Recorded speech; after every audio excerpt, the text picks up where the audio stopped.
Waziri kaka mi dogbe na pen peziobe agbasa mi dogbe na pen peziobe feroma so administrateur principal a dit monsieur Amedrouvi Yao kaka wa kodo habe comité member kudo habe akami chukwa mi dogbe kudo bubuto hegbande eye mi le do akpe manya gbongande na comité d'élite ko le oto le Togo yuva gbeme o télé organiser débat le panel vovovo dia mi do akpe no do Togo yuve akpeta wasigbede ke afisha ele ekplandi so nyisoa no kaunti mi le da pompo soso autre mi da pompo soso la vision d'un peuple dans la dictature du kombe nou popo le ntasensenbe jidudume wa mi da zonga popo a me tomber à zonli et mi da 1 heure d'exposé et 2 heures de questions et réponses nene aye mi le da a zondo kwa ke mi to edififi kwa mi da o gapopo de kareka ameton nene belia eya eye wan kwa ngbado akpena administrateur principal ke passé consigne et comité d'élite chan o baba te e pedo eji kwa nene bele da nyido troya eya eye wan kwa ejeji animi do agbasa de kea mi dona nku panel ko jimi ona etole ato comité d'élite tobe msemea mi dona nku panel oji mi dona gbena panel okikebe administrateur kwa igba panel kele homio mi la po panel PMPZio et le homio kwa mi do gbena monsieur Yao Amedrouvi so tjebe anyigbandira kwa mi la gba do gbena e panel sibebe panel asilasi me kebe tatol ni Didier Faya panel combattant de la liberté, Didier Empereur, la nation de Dieu, et monsieur Descartes, Formasgo, monsieur Afodjun Capon Honoré, et Togo Victoire Assurée, monsieur Ablodé, TVA Zion, monsieur Kosso, Patriote Info, monsieur Zobro, la grande école politique, monsieur Germain, Esprit libre, sauvons le Togo, monsieur Marcel Kodi depuis Irlande, Athénas Nord-Sud, monsieur Etan Alès Boga Amerignato, ma patrie d'abord, monsieur Clousset, Révolution, monsieur Salomon, Diaspora Togo News, monsieur Sergent Marcus, Info tout azimut, monsieur Bosplea alias Thomas Jefferson, Éveil patriotique, monsieur Emmanuel Geoffroy, Togo, on se dit la vérité. Monsieur Asiakonou Nestor,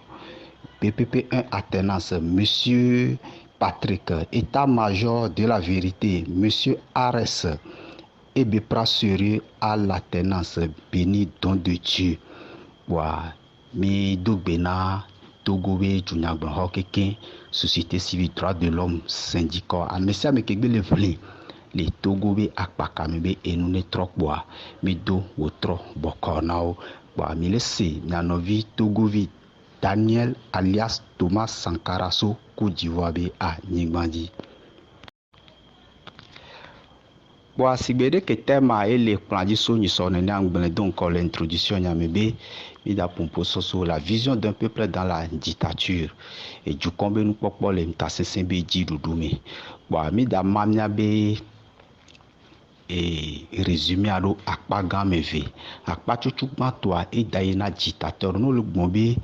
ntasensenbe jiudwa ntasenla de mekeonino mila 200 ni nenebe ameo eye akpa vegwa elava ina jukon deke jukon kpo na ndo jukon nono mekemebe nono jukon be vision alo jukon be dodo ade deke be nonado donc eye milava non eme va jukon be côté a résumé à me veiller mi da résumé de cas et là il a jukon et résumé vegwa et daido citation me donc a mi la so citation c'est amené à so dokpe nene be jukon be enu popoji nene emi le da azondo otroya e ya e wa kwa nyado grand résumé à mes de cas ba ne o le gbombe et régime dictatorial allo mtasen la wade mekewenyi mtasen la o ameye wa chonyi o tani kodo wa dibe dictateur donc a dictateur wa ni mili se moi milano se modo le me dicta milano se dicté qui devio on a le sukula eni akpase sembe pratique le e joso yovo me eye nenebe noa incarné na ameye amea e zonale nenebe nou me kanflan ne mi sɔ le sukulu ba kpadzia edɔ ke ve na sɔ edɔ kekea eye kpe nyi dicté aɖe ke wowɔnɛ ɖo titsa la nɔ te ɖo ŋkɔ ela sɔ livre ɖe ela nɔ xlẽ nu le livrea nu ke be le xlẽa enua pɛpɛ ye wɔ la nɔ ŋlɔ ɖo apo kaya me wa wa ne o mu ŋlɔ nua pɛpɛ wa ela te bigu ɖo dzi ɖe me wɔ faute 0 voilà nene be la yon donc a dictateur wa amewo nyi ke wa be ɖoɖo kudo wa be vision azi ame ɖo to axɔ ame be dzena agbɔdzɔ ame aɖo tɔ tete ɖo ame dzia ye be esprit incarné na wɔ ye wɔ sɔsɔna voilà kpa ne nene ba mo va na anyi ɖo edu ɖe dzia dukɔmeviwo mate gezewo mate kpɔ ata aɖe abɔ kaka woatsã wa be awada la edzi alo wa be ta la kɔ dzi si be ɖeke ye edu kɔnkume me nɔna awɔ zina agbetɔ be dzena ɖo eto wa waya wo zina agbetɔ be dzena ɖo eto wa egbea mi le Togo eye ame ko le kplɔ mia wo le kplɔ mi le ntasese kudo vɔ̃ɖivɔ̃ɖi nyenye me wa mewɔ ɖeka eye le nyi ntaselawo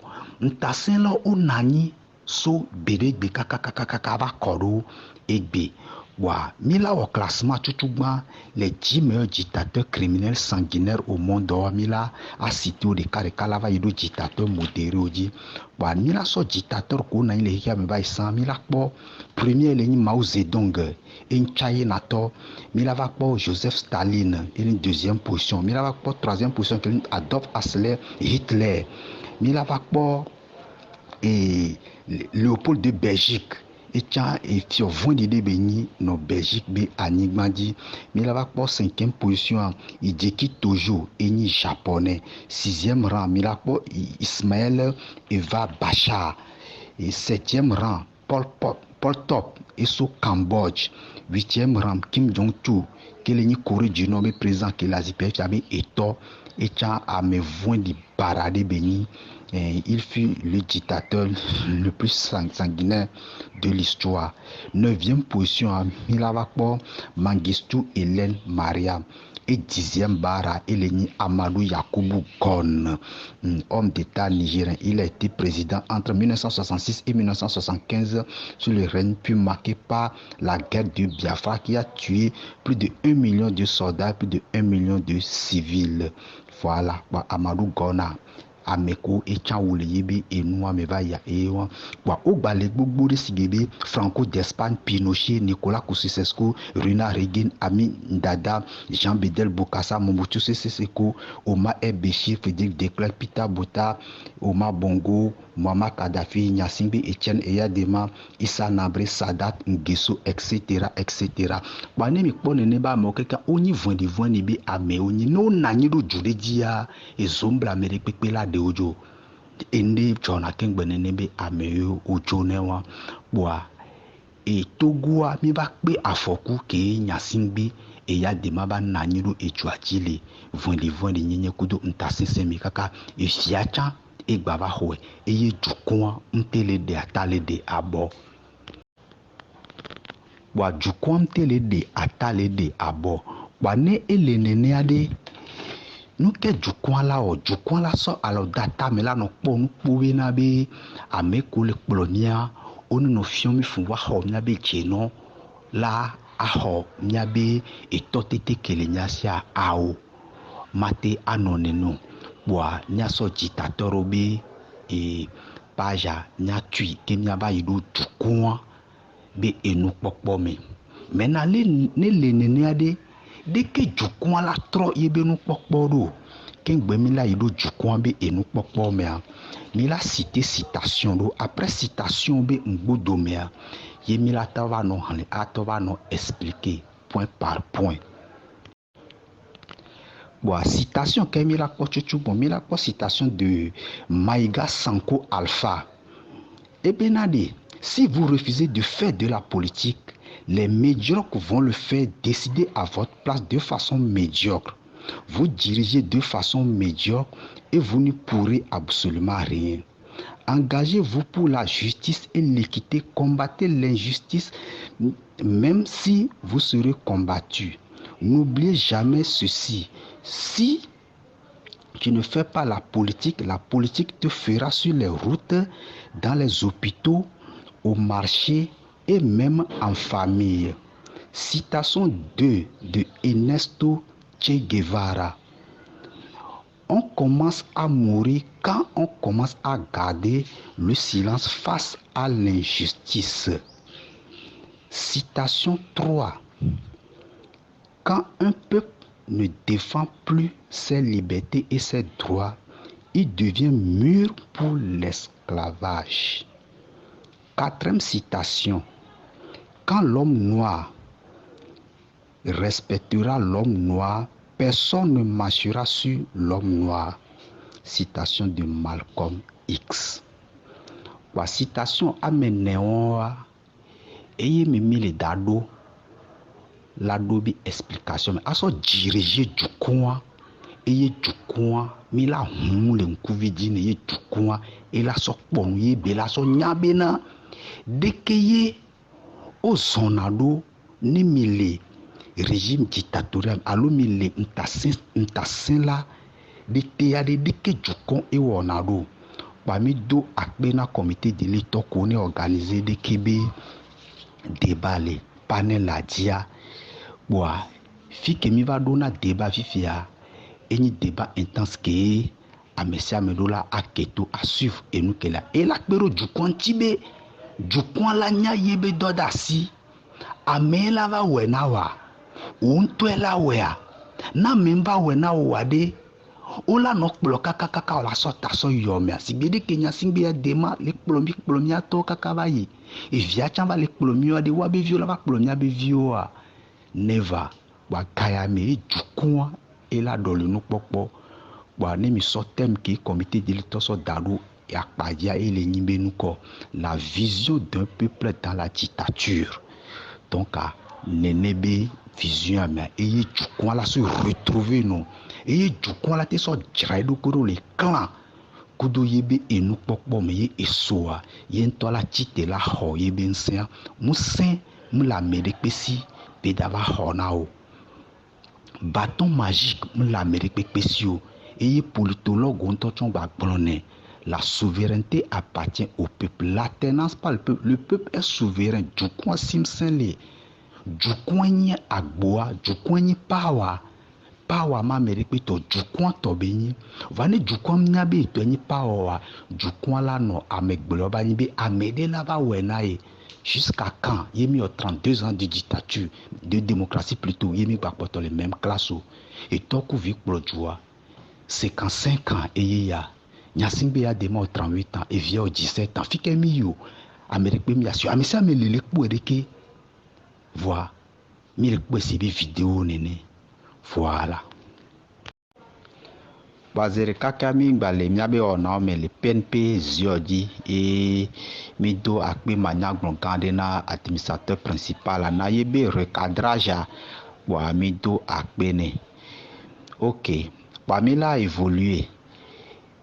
Si bede ken gbele les citations menena mi la so citation de pepe kudobe explication ne djukwa ne basonya et moke yinto la soa. Parmi les deux citations, un de Maïga Sankwa,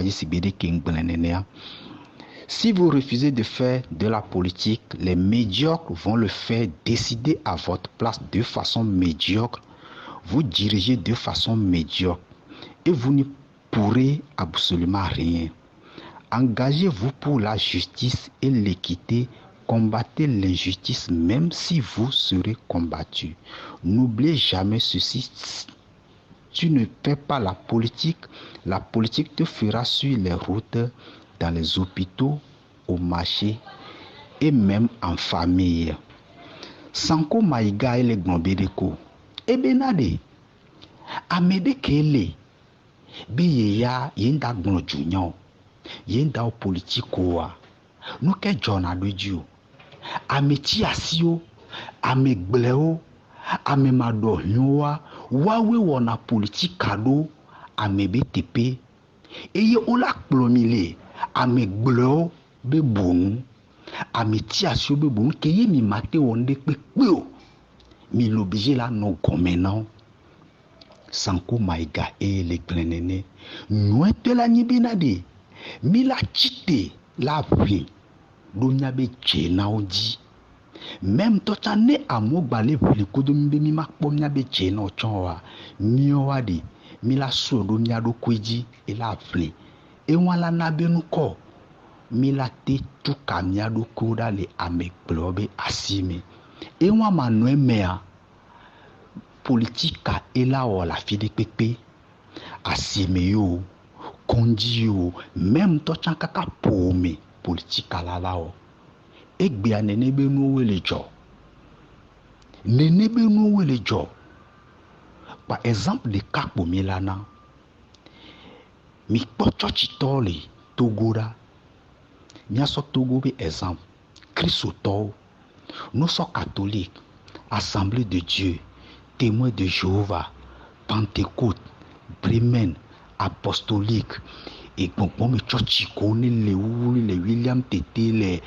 les Achonyon les École Samuel des les deux drames maweno church ko quelqu'un les togoa nous me sommes fidèles ou quelqu'un nous kejo amener né on a politique nous bo church ton quelqu'un on la pour 5% y on a politique Cameroun to chom lo gbabe maun to gbabe fioko le plojo abe be wa be jile ba lome donc abe Amérique pekpen gba titeru jirudun to ameke titeru jirudun cha e titeru maunji o sona bible so zina ameji ficha church ton comme le politique wa no le a odona gbera la no gbo be pede omunyo be homosexualité omunyo fifia ne church ton bo yo so candidat de cas be ameya de eyela ya sikpe amenamia ne church to ke ko bo o de cas no takona menwade na me adutia de amede lava osebe no be pede onu no de wa no no wa ao ela gbanzeri ka bi bible am tasiro ne nebe nu dio bible am dasiro adita ba di bono no sadita ba le chume e se ke nyoa e ala osea amesia mela no komene voa kobe yo mo politiko wade ame glo va le politika o le kplodo ame tiasi be bonu no bo pompo le church ko musique dia wa wela ba church o si bede ko le chu nene obe yo mo politiko va politika va le wo exemple aye wa ba ote dans les politiques am egbe ade de fa dom le le alona nu sukudo nu suwa fike church to le kengbe nu le jo ameko le dese won to ade enyo be nu sula le alona nu suwa awo va kemi be yo ma opul agbon junyo wa ameko la wedo mi atepe ola osike la don wa dia ola plomile majo aji ola plomile amegro ye mi la no gomeno nous bien pour la bateau pour la tout la doga et nya ojojo la ziondo eto nene bele ayewa famille mecha o la ziondo me kondi asime afire pepe boa Maïga Sanko eyegble non be ma politique wa politique la ba wo ya nene bele eya eyewa boa mi la évolué les citations de Dieu. On commence à mourir quand on commence à garder le silence face à l'injustice. Citation de Ernesto Che Guevara. Ernesto Che Guevara le bombenade. Tant que mbe yola bon do majo ko le wokumi adia Milano ku vide kakane mi basubocha mila kuvo kekeke nene belewa o le po majo do no o do bonu no kela to swe menao e ku yela to swe meno nene bela ewa mi pon kele chole togora o le fio funtukwa o le zindo eto o le kple le majo me va du kwa bonu po le ponu mila no ku vide kaka soyi Boa dukua do la doli nous pokpo la vision d'un peuple dans la dictature. Duko ke lenta sensembe jidu dumea. Mpona nous la yame e pona nous kususuye. Duko ko zino toa e chine be télévision la hunye be susu. Yebe la ponu ke le joa, yebe la nyanu ke yebe la tewa. Duko nous na l'homme. Nous kenkuvi le ponua et nous que l'enkona wa me ola no ponu ke le nua godoa e yo gbamba ame ale ponu kususu. Ame ale observer nous. Ame ale analyser nous. Nene belia eya ewa. Wa no le po majo do nuna wa. Odo la vri. Ola be ao. Et nous yamati joni nous. Mun lisi amene nous. Nous ke la joane bajo. Va nous bonwa de. Mais qu'elle va honao. Milano kuvide vide. Nene Ernesto Che Guevara. Ekbran eya eyewa. Wa mila ido. Troisième citation a dit. Mila ido. Troisième citation a dit. Qu'elle est nous corps. Quand l'homme noir respectera l'homme noir, personne ne marchera sur l'homme noir. Ne ameibo et le dobubu novia ameibo ntia. Amede pipi ma son ameibo jivayo. Malcolm X et Blondé Kebinyale, America à l'époque, le président du mouvement Black Panther. Et Blondé Kebenya. Wanemi son et nebenya sova les nyabe politique ya mea. Mais pour que mi son anya no dona sida. Les nyabe titi junya blon ha onto de deme. Wanto ou le sonwa no noji. Jidudua il a profité la sonwa ji. Keye obeye mado bubu no vinci oa o la so do asi ne autant pas do no viwa e pala no nyakeke mianti wane mi so citation de Malcolm X Benyaya et le sokudo et nous kene le chole togoa obe titi junya glon haobo o panko ntasen la de ka kene le plochua kun sin kudu patapa akpa sinto. Nuke milao mila maya milano demi chinya nonoya ao ameke le plochua kudu akpa sinsia e confisquer mia keken elemi do gachami mila do bubu mia nononchi. Ne leader yava il va de novia be pampampe sofion ame ya sijo ame ave hoga ame ya savon ame ya munya homo ame ya lehoho ame ya munyo ame ya ledeke kwito evo emo hun le wanti fifi anene be mo ke hun le wanti ya etronansi jidudua kebe nansi jidudua ele sonwaji.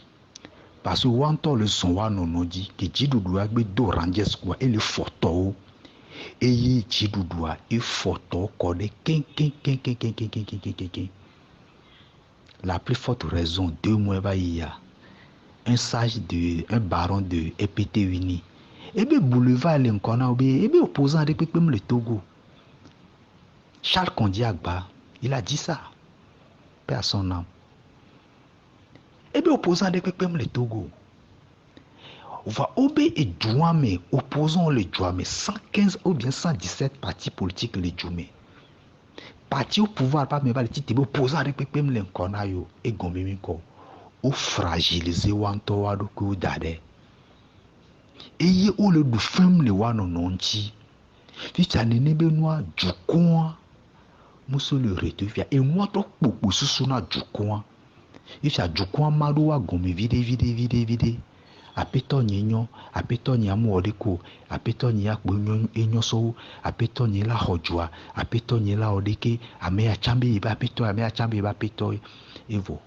jukwa be susu va fli wulu kaka veko kpɔa dukɔ aɖewo la ɖɔli nukpɔkpɔ ne dukɔa dzi be yagã le nya ya mea o la respecter nɔviwo eye ame la respecter mi nene be le wa ba dukɔa tsa deke tsetetsitsi dzunagbɔn le tso afɔ wa nɔnɔ dzi ɖoa nene pɛpɛ kpoe dukɔmeviwo tsa o le tso afɔ wa nɔnɔ dzi le ye wa o sɔ wa nɔnɔ sɔ le po bɔl ame ya mu sukulu ame ya mu se français gbe o ame ya ma te gblɔ ntsu be nyɔ ame ya ehaya me tɔ nyi wa ya mu nyɔ vɔvɔ nɔ tɔ nyi ame ya mu wɔ ɖeke ame ya ve xɔ gali dziɖuɖua gbɔ vɔ ame ya ɖu nuku dzukplɔtɔa vɔ ye o kpa nyasɔ te ɖo wa nɔnɔ ŋuti viɖe kakakaka be kɔ le wɔn keke mea ŋusẽtɔa egbalẽ parce que système de le wɔ le zɔn le me système a efɔ mi sɔ le mi viɖe kaka mi va hoe le wa mi vitukui ɖe miame ko nyi ame ko sugbɔa mi va trɔ vitukui ɖe fifia o minorité tɔ le contrôler majorité a eso dukɔa gbɔ la vision d'un peuple dans la dictature dukɔa ɖo la ɖɔ le nukpɔkpɔ eye dukɔa be nukpɔkpɔ la dépassé wo eye mi la datsi kpɔ miabe comédie akpɔ nu le akɔme donc citation nyi citation cléwo ke le ne o nyea o la nyanu ke ye o la wa nene be le eya eye wa ba mi la yi ɖo 4e citation a dzi et dernière citation a ye la va nyi miabe mot de conclusion pa 4e citation a ye le gblɔ be ɖe ko quand un peuple ne défend plus ses libertés et ses droits, il devient mûr pour l'esclavage. D'après Jean-Jacques Rousseau. Jean-Jacques Rousseau le bon benade. Et tout monde kele. Ebe yema vlindo yebe vovo popo ku yebe djena. Yebe vovo popo kele ni yebe liberté. Yebe djena kele ni yebe droit. Etro nanuko etro drana yedo kuru nyuede na kluvi nyenye quand un peuple ne défend plus ses libertés et ses droits il devient mûr pour l'esclavage voilà tuko kibe yima vle adega yedo kuru yebe jena ya hwe yebe vovu popo ade ne ba suisi wango etro le dzra ɖo ko ɖo na kluvi nyenye nene mi va le Togo amewo ne suivre Jean-Jacques Rousseau be citation ne wa sɔ kpɔ ɖa bena ɖe nu ke le dzɔ nu ke wo le dzɔ le Togoa par rapport na enya yɔ ma donc wo zi mi va gɔme ale gbegbe eye mi gba va nya miabe drɔ mi gbava nya miabe dzenɔ mi le me wuya no dɔn yi fia o la yi emiɔ dzi no dɔn sɔ yi ɖusi dzia o la yi ɖusi dzi eye dukɔa eva gɔme kaka dukɔa ba gɔme keŋkeŋkeŋkeŋkeŋkeŋ no ke gbɔ nuwo le so ne mi gbe le ntasese bi dziɖuɖu me kpɔa ye mi be yewo ma ɖɔli nukpɔkpɔ kpɔa enu ya eye dzɔna ɖe ame dzi mi trɔ va nyi kluvi ame ko le kplɔ mia mi trɔ nyi kluvi le wa gbɔ ame ɖe kpekpe me ɖe kpe ŋutɔ ŋuto le mo me ɖe kpe ŋgbable nɔvia be ye to le mo nu ke dzroa wo la wɔ kudo mi me ɖe kpe ŋda va xɔ na wo wo tsite wo tɔ zɔ asi wo le innocent wo amewo kutsi nyawo me mu kan wɔ ɖe afi ɖe kpekpe o fi kɔ da be yɔ le o ame kpɔtɔ bɔ nu wo gba sɔ asitɔ zɔ be nya wo sɔ kukɔ na tsitetsitsi dunyagblɔ hawo ke mi be mi ma vle ɖo miabe dze na wa ɖe mi trɔ le dzra mia ɖokoro na miabe kluvi nyenye nene be lea eya eye wa wo bo tɔ zɔ asi opposition me opposition wo tɔ zɔ asi o ko va le opposant wa be viwo wa ame kpɔtɔ la tsite be ma dzɔ ɖe asiga me nyɔnu la be adze ma dzɔ la so do ebesi me tɔ la be ɖeke ame egbɔsi me ku nɔviɔ ame sia ame la asoka ame sia ame asime kpɔtɔ ame sia ame le yeba asime gɔme enu edzɔ ɖo asiga me tɔ dzi mu kan o dziɖuɖua eva lé amewo ame sia ame be le be anklo me nu ke la dzɔ miem le dzi be míaʋlẽ do na míabe dze na o miem le dzi la ʋlẽ do na míabe vovo kpɔkpɔ donc ame ko ne le kplɔ mía wɔɖo etɔ tete wonya be ne mi voa mi la va bɔ asɔganize la ɖe yewo dzo kpa chaque jour que Dieu fait wɔɖo tɔ tete ke wo zi na mía dzi woxɔ míabe dze no le mía si kaka c'est-à-dire so míabe etatɔ kaka va kɔ ɖo mía me kpɔtɛkpɔtɛwo dzia awo ezomble o nene ye ntasɛlɔ zɔna ye wa nene ntasɛlɔ o zɔna ye wa o mu zɔna o na paga yo voa ne dukɔa le gbɔn be yeya yele do gbera na mawu de be ne mawu de ne va xɔ ye Yesu Kristo de ne va di va xɔ awo Yesu Kristo mu dina va xɔna ame le ntasɛ la va si mu Yesu Kristo mu dina va ɖena dzitatɔ ɖe dzo va sɔna opposant dana ɖo pawɔ ne la ɖe amewo dzoa ela ɖe Mao Zedong dzo xoxoxo premier dictateur criminel sanguinaire au monde Mao Zedong amewa ɖeka awu ame 78 millions de morts. Il était un révolutionnaire, un théoricien pratique et un dirigeant communiste à la tête de la République populaire de Chine. Américain ou américain, 18 millions de morts. Yemi Benuko. Voilà. Le cas de Adolf Hitler, il était le chef du parti nazi. Il fut le dictateur absolu de l'Allemagne de 1934 à 1945. Hitler, c'était un fion juif ou un juif ou colonial clan. Un fion fou. Et il y a un créé un régime qui doit le contrôler à mon régime infanterie du 3e Reich. Et bien ça son. Et bien il y a ça Jova Bogberika le tourno benare. Et bien il y a un sentolo. Ameke dirigé na ebe régime Frank Le Kirby yo officiel bo ele koklo ahome koklo pa nyofu le koklo antike kekeke ebe ya démonstration no ne wa kpore ke yo ko don se ade ke yo dona amegbla kpora e nyofu le koklo antike kekeke koklo achi nu agbalo be so bliku le dere ebe one kpora ele de ibliku areva kokolo ke yo nyofuli nchiki ka peto ke nyofuli nchaki le dabla kokolo to pase do le chamblea ebe okpo ma be nene yo da okudo Europe ameto be yo to ejivo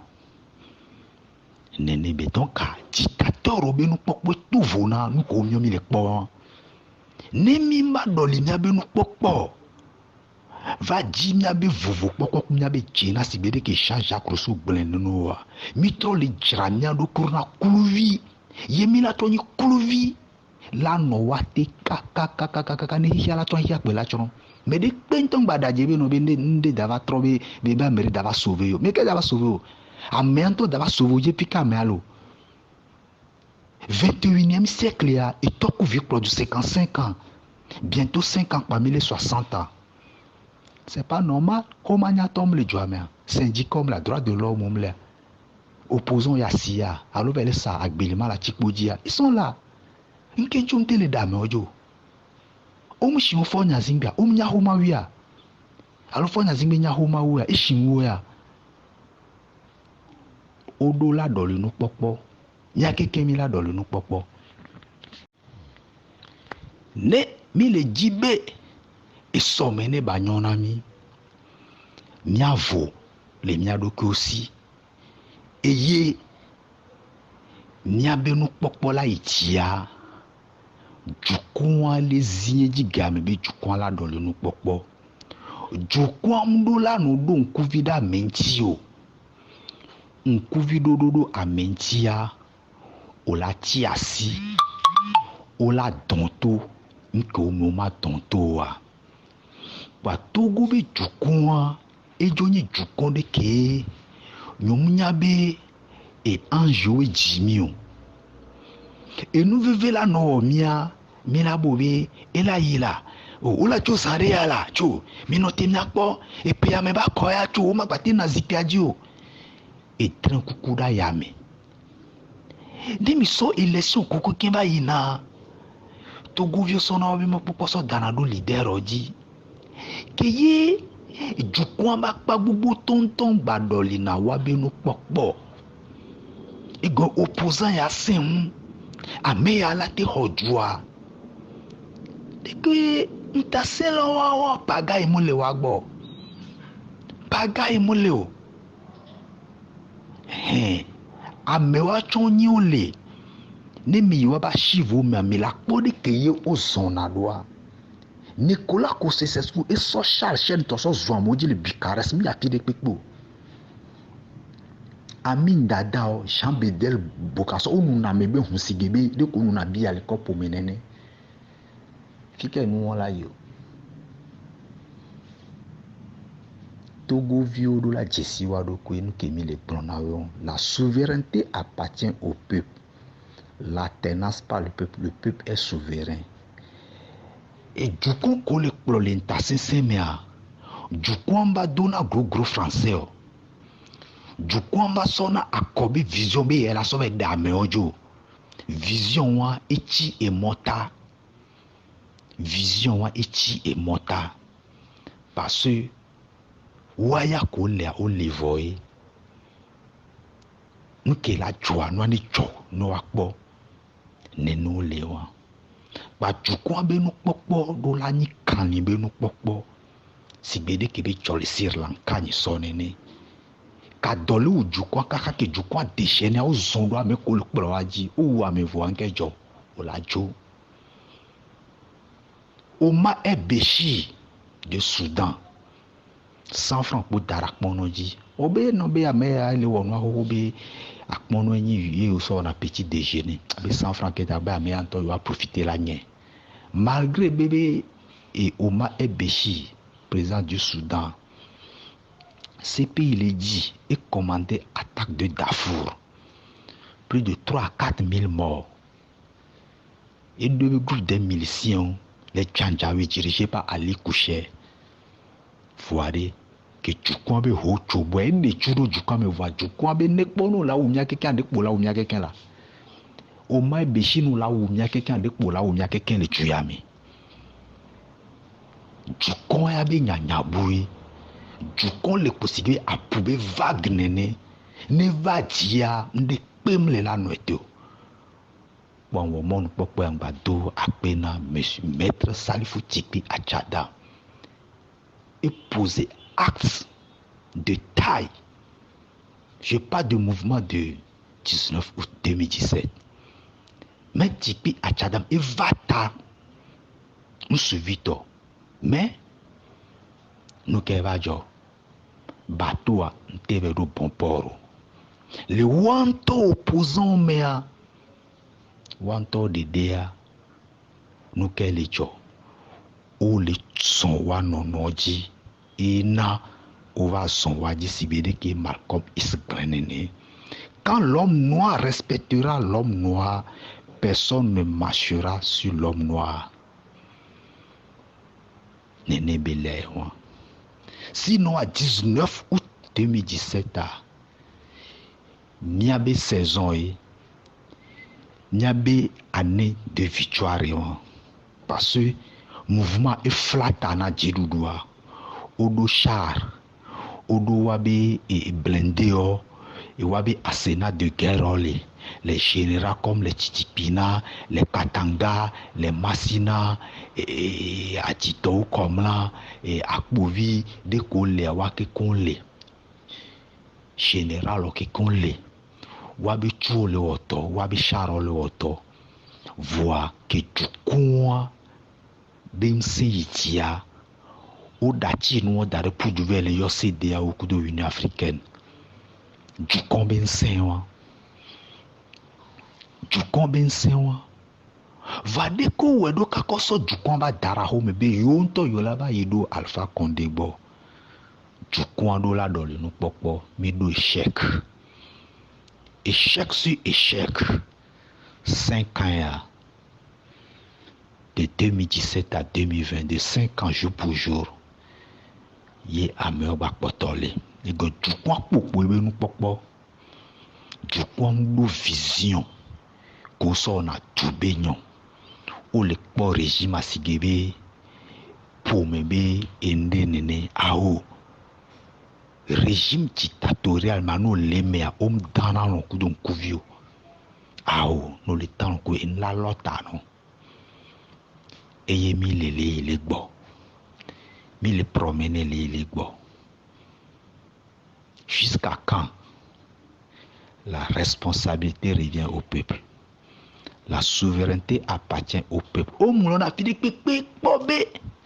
La souveraineté appartient à tel opposant. Nous sommes les bio, Fred le panne de Djibenade. Il y a des leaders là où il y a des Fikojo le kakami le nuit à mes kakakakaka 2022. 5 octobre 90 à 2022. Ça fait 32 ans. Fifi a des bons. On peut pas me dire que là non quoi. Fika opposant le fikole que mi be la défort à joie fikole pas du coin et les ido affidé fike du coin le ya ne du coin nya kaboa nya bitogbe ovioa loi me chamate va nya no na o loi me mate nya no na parce que système de le instauré monarchie be système de le qui onge wa dana mede pepe ngba no jabe ye don sen la dame onjo mede pepe ngba ble mi o nya nye le gble parce que métronome woni o da fonde ji ameke la te notera mo be nkonyi jukwa la no solidaire jukwa be vision la ni vision ho jukwa ma gba no po nu la comme jukwa no pom le profil ho me ingbrone kokoko vane jukwa le va le gbombe amede la va wena ye ame la bodeka ao mede pento jukwa de pe mateve na home amede la va so lo gba lo so dictateur jo à moins que machine la lo meno dictateur wa no me fait povona peuple coup de machine porter on vona mede pe ngba no yo vana mede be lubu le vona te hu débat na mi le fie face à face ma to démontrer troisième partie ne voilà dictateur wa no ni peuple ne couvre me les dans na wa o photo na mi le ku ne mi yako ne mi duadia wo to yo na wa do ko yo duchi no to ji mo do la po la wo ne ne o zone wa pata baba moni exemple à l'encoup na mi 2005 du coup avec d'accord na Boba Kitani candidat de l'opposition à l'époque candidat ko du coup d'accord na candidat d'outil ou on va le yo résultat bobe nobe akko ke du coup dame obi nobe amiyo ayo me ko le produit ame ke kwa bi vivre d'outil que les niveaux nya simbe du coup be ao ma me ya mi d'accord na parce que du coup d'accord du coup nya ko ke bi da du coup be d'accord na fo nya simbe be d'accord na Boba Kitani que du coup tout dit mon dit be ao be ma ko wa me o encore au son du coup dit 1500 morts, plus de 3000 déplacés. Je parle de l'élection présidentielle du 24 avril 2005. Image atroce. Ou pour me quand da home pour mo lo ba home. Wa mo barabara. Nene wo zone wa. Nke jukwa o. Jukwa il réclamait ba ko. Wa ya wa gbo mo réclamer na nu. O mo réclamer na nu la to pour la wo. 2005 akaba do fifiare et penene 17 ans ya justice ke yo o dédommager Togo vidia ba ameko kuwa e yo mene fano o so wa to so levo ni ameko ne la bififia me do la chimia be télévision la hunya be cerveau la vision d'un peuple dans la dictature tu combe nous pokpo l'intercession midi doudoumé du combe la no kpo nous sigemi le démocratie menenu ne du combe le kpo nous sigemi le démocratie menenu a erreur grave et nous kenti du combe pa gbogbo to le do chonchron me a eya ewan mi mate wo démocratie le dictature me nous le possible nous la fille que nous politologue ote ba fille nya pour la tonami du combe nous pokpo l'intercession midi doudoumé a nous be muni gros français be nya mu discours ga han be nya o nya ho mam chere ka je mu school am nya on le dictateur bo ils vont te balayer aller retour et nous kenti wo le do du coin de la s'organiser du coin de la d'ici do kwe du coin de la dans le posture qui mi omi le blanc on to ani on to Amérique pe baba do ka kono la so we Londres voilà quand flamanda mi exemple de cas maso junyagbon hasigebe junyagbon haka mate sofifio UFC Union des forces du changement amene ne ke kule dechibe nyamere amene ke kule dechibe nyama o la te kontea va egbeare fike yalo il est où il la gbealo côté kebelo ebe nana game kokwo ba merea donc à tout coin et les sont les et nous marquons mais ils ont poussé le peuple au désordre sans méthode sans stratégie et nous continuons mais le bon fifi mais nous on y du con au léa mais nous là nos analyse et n'y a collé c'est que nous coller quoi et les soirs ne nous coller quoi nous les dissi nous va n'y a mais nous qui les quoi Gado me la no kpo nu vo ma jesi nu o la se nu vo ma se gomu no le se nu vo o le se gomu abio no le kpo nu vo o le jesi o abe no ba che nu ya nu kem le kpo ame o nu ke le nu agodo e on pin be Togo vio nya homa nya we le nkol sous région me fami kpo nya be condition ra mi do la don li nya be nu pokpo e ya le vevere vane jukwa be ma dole yebe nu pokpo ye ya amede sofi edeke e candidat anya homa o candidat le hoho o candidat shiwu nu ebe la hono akwe awo candidat wa la ko edo ji o la ko edo ji voi dekpe ogbo amle o dekpe ogbo amlo à moins que Amédée Ntoba le Kpobe l'idée de le Togo la défend nya Zingbejo on la fille de pepe on est un débat na nyeku de face à face mais de pentong ba do no l'idée de que le Togo be la poissa ko ya défend nya Zingbejo a fille de pepe ke be yom la ne ba au débat kudum pour le débat politique m'a démontré dictateur be loge pote on est ne ba nya de ke ame barabaro sona do nous quel alomena o da so panko ame o nous quel alomena o gros français allo gros discours allo français bégan allo et accord allo négociation allo dialogue allo pour parler dialogue maintenant on m'a dit do adiorer ils sont formés pour ça o yi dialogue on m'a dit toku du jidudu o ya ko me mate toku jidudu akoko dala kogba me o yo to yo lona o to yo na bun ke la joanejo ipa ko kemi dani sora chokploto be ko 72,36% mais kenti bele ma ba ne va egbo la mais kete gbo we no be ya be ho ba zikpe be ba zikpe meto no ya o la te notea o la te ya zikpe amea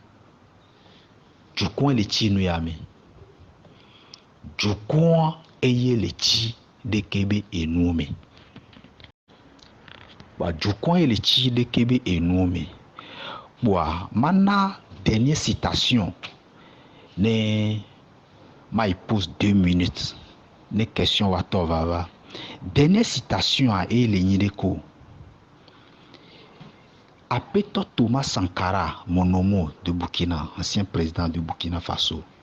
Et Benade, l'esclave qui n'est pas capable d'assumer sa révolte ne mérite pas que l'on s'apitoie sur son sort. Cet esclave répondra seul de son malheur s'il se fait l'illusion sur la concédance suspecte des maîtres qui prétendent la franchir. Seule la lutte libère. Thomas Sankara le Gombenade. Amédée Koledoga. Amédée Kenyi Klouvi.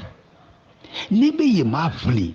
Yema jid agbagba yema jidjukara tora le Klouvi nyenye moade. Ape toi kenele sodo gamukuna zizine gbede. Kegba nyara so wade. Chogbevoin. Ba chonado nenebe Klouvidi. Thomas Sankara eye le pronene. Et fi kolemi dadwade. Minula vle la toda le noame. Min baba goba medeya e gombena de. A mede pepe mu yisukude. Be ho diplôme de keye. Ne dictateur le double bo e yava hono. Mle la be diplôme hono be diplôme la. A mede pepe ndava sauver mi le nu ya mola. Na mede ya poba mede la va sauver mi. On est présenté à mer. Min po le kwa me. Na mede d'ici à mede. Be la sauver Togo Vioade. On est présenté na Nyanye Daniel Mabienya. On l'a qui sauvé Togo ya. Kudono ko fike jukwala no la no avec keke akodo no. E jublibo be no amewone. E jublibo be no e jube no juwe wone. Fike jukwala be na homo la ba keke akota ni avant notre dictateur on ko Mbudo mi gbaja chaque mana vive ya. Jamais. Jukwa ne nyabe eye le nyenwa. No nyabe oleye en otage. Oleye ni Klouvia avle. Va no pobe ye voye me nyona ye anu menene. Va no pobe ole ni Klouvia ole Klouvia nyenyete. O va le bomba medeya opposant de ya koji. Et tu as de son divio dans les pauvres vieux qui sont oh va bien nous venir notre dictateur de bien quoi ce sont où les sont coup vieux bois oya c'est oya va nagbele son coup vieux bois opposant yo una ye wono nagbea opposant yo una ye wola nagbea bois et ya a messiame ne garder de kebe citation que dit ma son noteroa. Et ya non a vivé na manene chaque fois Thomas Sankara be citation béni magba répéter qu'un la noté l'esclave qui n'est pas capable d'assumer sa révolte ne mérite pas que l'on s'apitoie sur son sort. Cet esclave répondra seul de son malheur s'il se fait l'illusion sur la condescendance suspecte des maîtres qui prétendent l'affranchir. Seule la lutte libère. Wa ma noté exposé nyadofi ye maso e hagbere karoda le hagbe abe ngbo domekwa biobio ne to baba